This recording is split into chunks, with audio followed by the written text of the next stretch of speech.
We can compare the current computer storage, called SSD, solid state drive, to the wheels of a vehicle. Every mile they wear out a little. They are built to last a long time, but there are certain circumstances that can cause them to wear out prematurely. What if, in the vehicle example, these worn out wheels were welded to the chassis and replacing them was as expensive as buying a new vehicle? That's what happened with the new Macs. Cause of premature wear. Let's see them in detail. Insufficient memory. When we use a lot of memory, for example, by having many browser tabs open, if the computer does not have a NOC, it starts using our storage for those tasks. We can see it in the activity monitor memory swap use.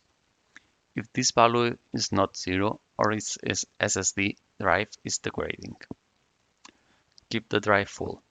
This means that only a small part of the drive can be overwritten. A small SSD drive. The less storage, the less data can be recorded over time. Consequences. And what happens when that SSD drive reaches its limit?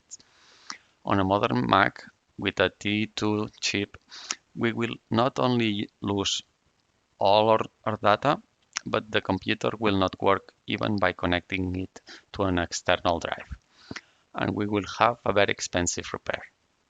You can see a more detailed explanation of these videos that I link on the description.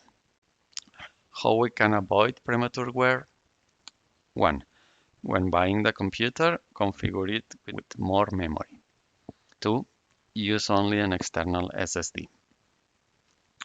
For an external SSD, we need an NVMe unit of at least 1 terabyte and a fast housing for it to connect at the computer, at least USB 3.2 generation 2x2, 20 gigabytes per second. Once we have that, we begin the process of copying all the data and operating system to our new disk. For doing so, we have to start in recovery mode. This is keeping pressed Command and R while we start our computer.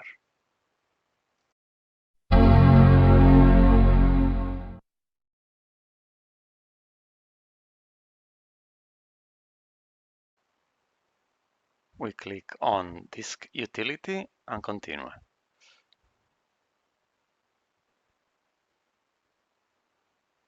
Then we go to View and Show all devices.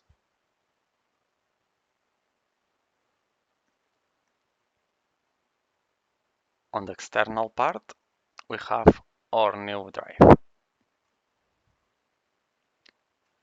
We click on it and erase. First, we make sure there's no data on it.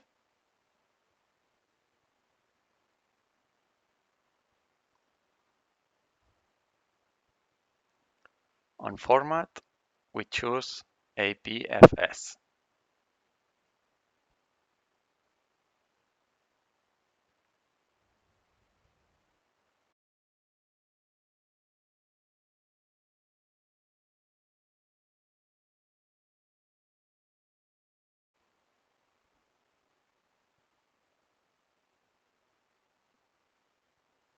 Okay.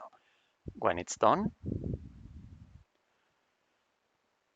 we go to Container and then to Restore.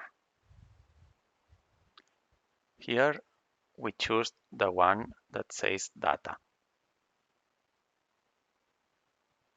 Restore. And this process can last for some minutes.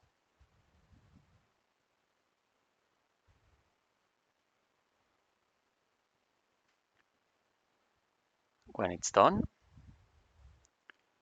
we go to the new partitions and click on Mount. We select the one that doesn't say data and change the name. We can put, for example, external.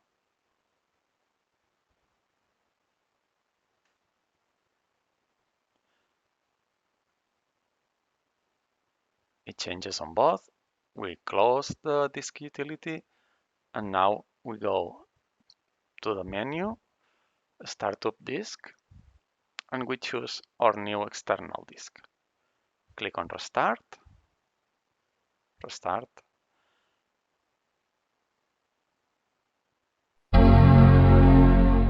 and now we boot on our new disk. We click on the menu again, About this Mac. We see that the new startup disk is our external one.